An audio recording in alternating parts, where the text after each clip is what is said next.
Hello friend, welcome to my YouTube channel किताब के ज्ञान। तो आज का हम लोग का टॉपिक है फंगी।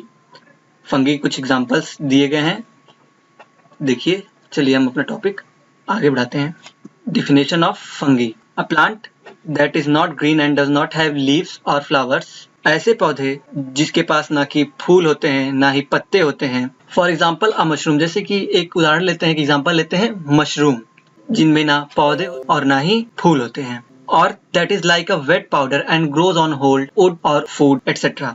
ये ग्रो करते हैं किस पे? लकड़ियों पे, भोजनों पे। आप अक्सर देखते होंगे कि कहीं बारिश हो जाता है, sometimes rains happen, after that a little bit white colors any object can produce, that is called fungi। और उसका एक बेस्ट एग्जांपल है मशरूम। आप सब लोग कहीं ना कहीं देखते ही होंगे। some fungi can be harmful, कुछ फंगी हार्मफुल हो सकते हैं हम लोग के लिए।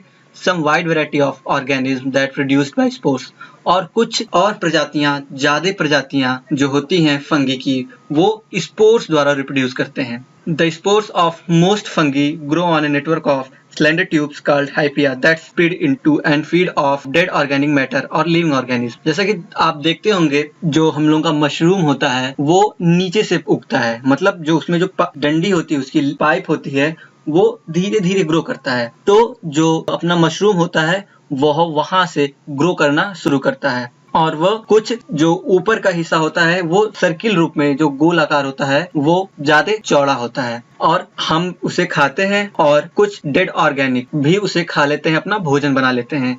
डेड ऑर्गेनिक जैसे कोई भी ऑब्जेक्ट हुआ जो डिकम्पोजिशन होता है, जैसे सड़े गले पदार्थ होते हैं, वो सब। अब आते हैं हम लोग कैरेक्टरिस्टिक ऑफ फंगी पे।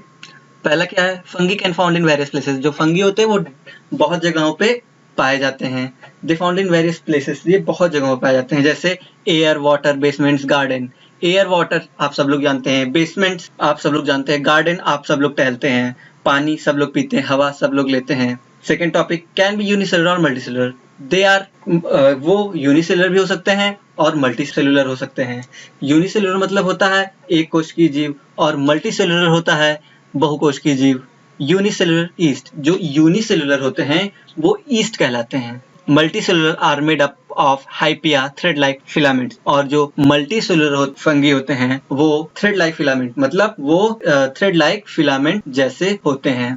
Fifth, have a cell wall composed of chitin also found in the exoskeleton of some insect, और वो उनके पास एक सेल वॉल होता है जो चिटिन से बने होते हैं। Also found in the skeleton of some insect, और वे कुछ इंसेक्ट के एक्सोस्केलेटन में भी पाए जाते हैं। रिक्वायर लो पीएच, और इनमें लो पीएच की रिक्वायरमेंट होती है।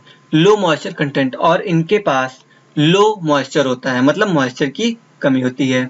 सातवां, cell membrane content sterol glucan, और जो उनका सेल मेम्ब्रेन होता है वो अपने पास स्टेरॉल और ग्लूकॉन रखता है। आठवां, reproduce by sexual and asexual. It means fungi reproduce by both way, sexual and asexual spores. Next is evolution of fungi. The earliest fungi may have evolved about 600 million years ago or even earlier. Fungi की सबसे पहली खोज या जानकारी लगभग 600 million years ago हो गई थी।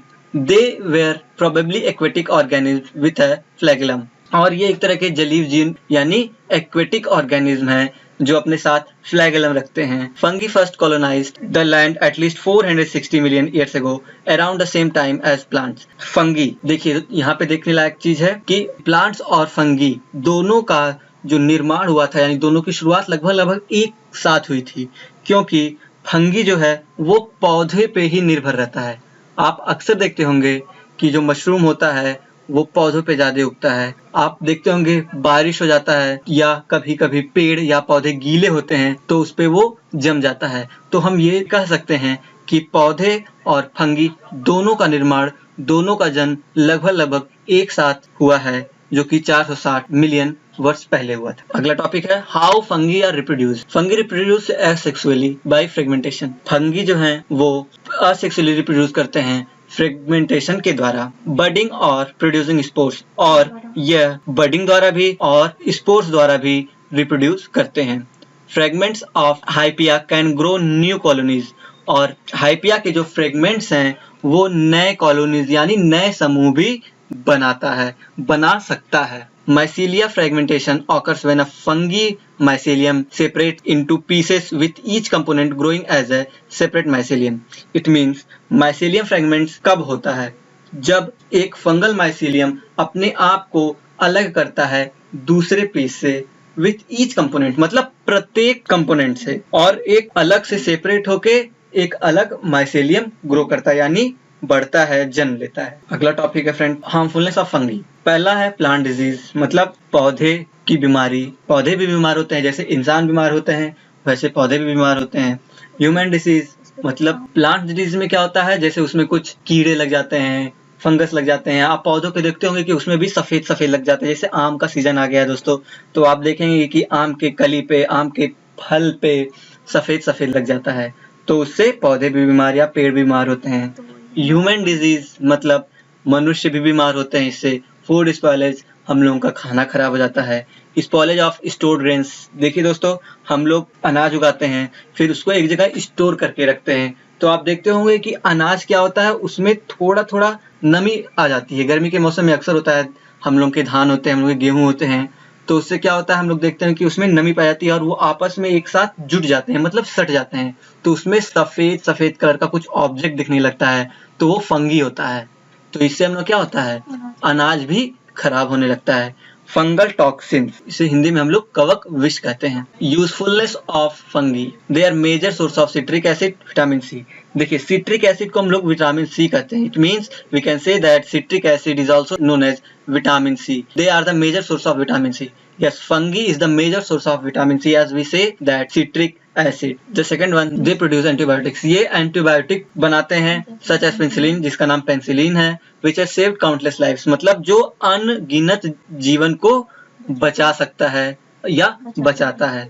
They can be genetically engineered to produce insulin and other human hormones. ये क्या होते हैं, ये इंसुलिन भी बनाते हैं और मानव के विभिन्न हार्मोन भी। अदर मीन्स यहाँ पे मानव के विभिन्न हार्मोन्स भी, और फंगी के थ्रू ह्यूमन के जो हार्मोन्स होते हैं वो भी बनते और बिगड़ते रहते हैं। They are model research organism, ये एक मॉडल रिसर्च ऑर्गेनिज्म है।